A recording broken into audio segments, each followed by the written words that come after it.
Hello guys, James here. I want to show you something right quick. It's going to be a short video about Star Spangle Banner off the Yahoo page. The Harlem Hellfighters was a regiment of New York National Guardsmen in the First World War. They were set up to fail by their own government.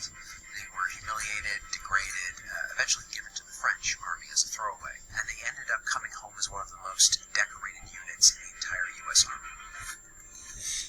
The Harlem Hellfighters are one of the most important regiments in American history. In World War I, they helped to establish to the entire world the power of black soldiers in the military. It was very difficult at that time for African Americans to get into the United States military because there was this perception that African Americans would not do well in battle. They had to overcome the prejudice of their own countrymen and yet also perform ably on the battlefield. Like so many units of African American descent, when they go overseas, they're not sure what they're going to do. Are they going to fight as infantry? Or are they going to be stevedores and load ships? Or are they going to be labor units and cut wood?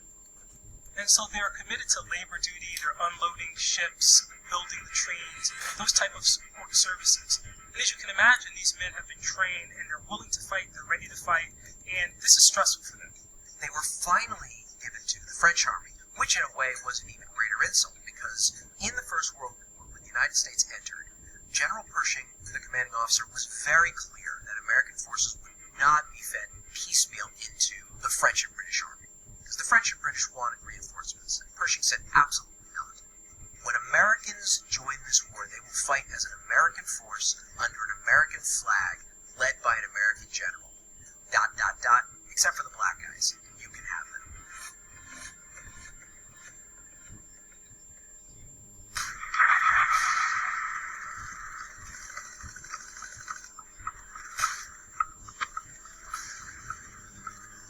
Henry Johnson is perhaps one of the most remarkable black military heroes in U.S. history.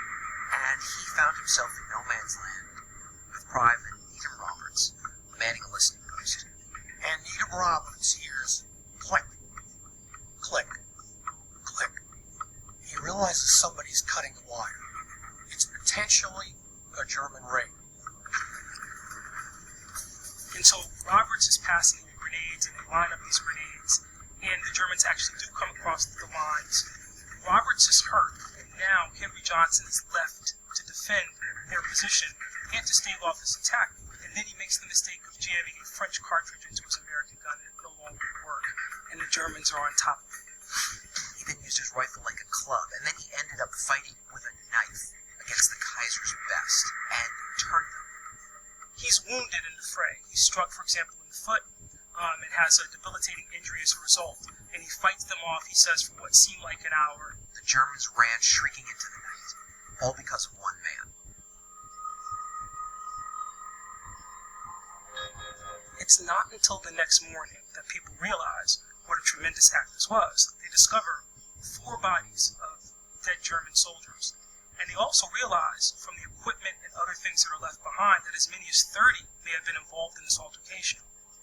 As soon as he drove off those Germans, the French awarded him the Croix de Guerre, a great honor.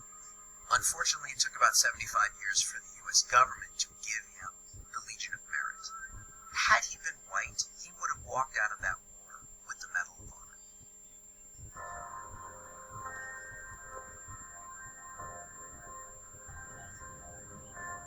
What was so shocking to me when I began to research the story of the Hellfighters was that after they had performed so magnificently in combat, the United States government actually sent a memorandum to the French government, essentially implementing Jim Crow, essentially saying, don't give them some notion that they are equals, because we don't want them taking that notion back to the United States and demanding equality.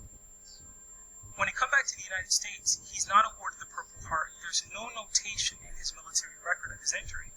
And so he winds up not being able to work because of this injury. He doesn't get any kind of assistance from the army or from the government as a result. And he ends up dying in 1929 penniless.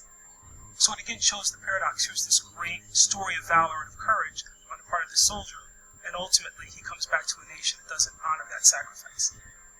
We tend to think we all know American history so well, but the story of the Harlem Hellfighters should be one of the first stories told. It wasn't about killing other people, it was about the Americans and serving their country well. That was the inclination of the Harlem Hellfighters. When you are African American in 1917, democracy is armor. Democracy is a weapon. And to fight for a war to make the world safe for democracy was something more than just some ethereal crusade for the Hellfighters. It had concrete results. They were fighting for the rights to be a citizen of the country that they were born in.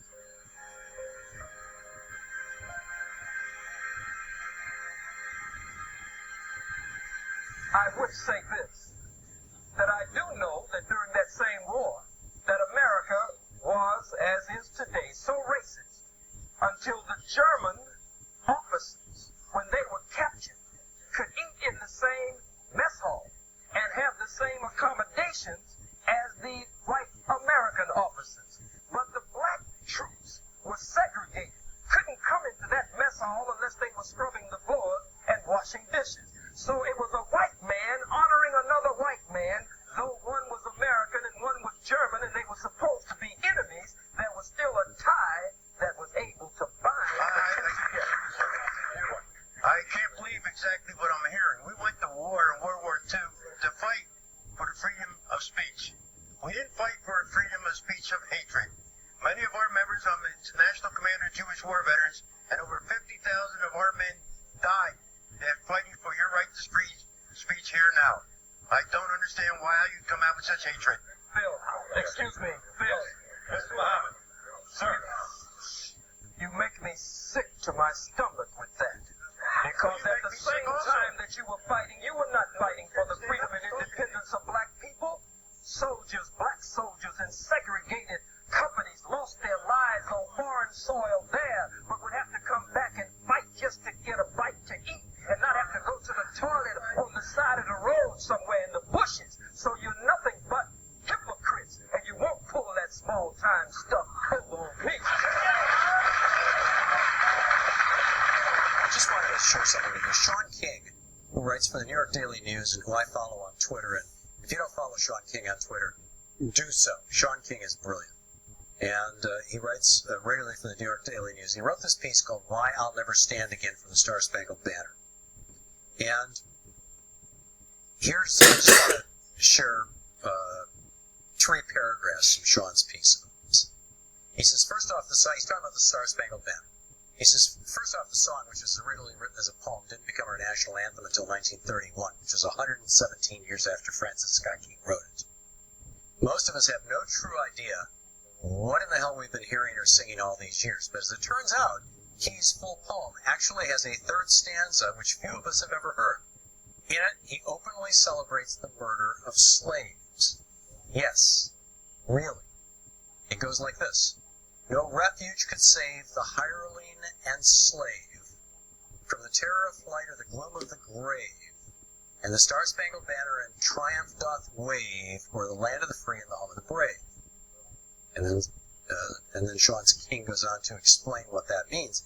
He says, well, it's always been known that the song was written during American slavery, and that when those words about this nation being the land of the free didn't apply to the millions who had been held in bondage, few of us had any idea that the song itself was rooted in the celebration of slavery and the murder of Africans in America who were being hired by the British military By the countries, but we are truly blessed to be in the country of America. Blessed to be in the country of America. Blessed to be in the country of America. Oh, say, can you say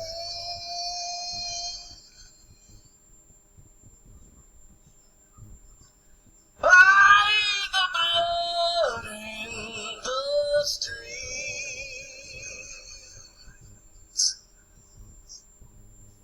that this place does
Shit. That's deep. That is deep.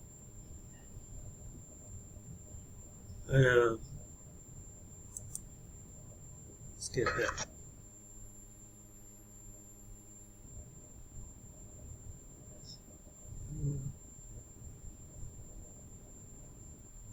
Go. Boom. I hate when it buffers like this. The level of disrespect Jill Scott had for our entire country is beyond me.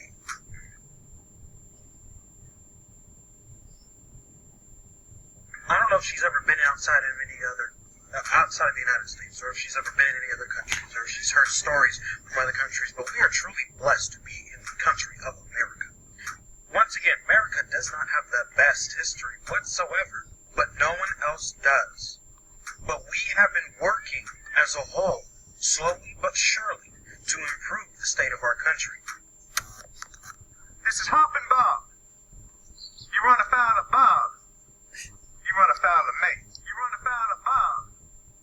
You run afoul of me. But we are truly blessed to be in the country of America. Once again, America does not have the best history whatsoever, but no one else does. But we have been working as a whole, slowly but surely, to improve the state of our country. Oklahoma judge has dismissed a lawsuit that would have given reparations to survivors of the 1921 Tulsa Race Massacre. The lawsuit was filed by 3 survivors who were all over the age of 100. They filed back in 2020 with the hope of, quote, finding justice in their lifetime. Judge Caroline Wall says she tossed the case out due to arguments from state and local government agencies. This week, the Supreme Court handed down a series of landmark decisions surrounding voting rights, religion, student loan forgiveness, and affirmative action. On affirmative action, the court's majority ruled, both in a case brought against Harvard University and one against the University of North Carolina, that the consideration of race in admissions violates the Equal Protection Clause of the Constitution. As longtime critics of affirmative action celebrate the victory, advocates now worry about the ramifications well beyond campus. The level of disrespect Jill Scott had for our entire country is beyond me. I don't know if she's ever been outside of the United States, or if she's ever been in any other countries, or if she's heard stories from other countries, but we are truly blessed to be in the country of America. Once again, America does not have the best history whatsoever, but no one else does. But we have been working as a whole, slowly but surely, to improve the state of our country. But tonight we want to start with a state that unfortunately is still stuck in its white supremacist past, Mississippi, where a white supermajority in the heavily gerrymandered state house voted to create an entirely separate court system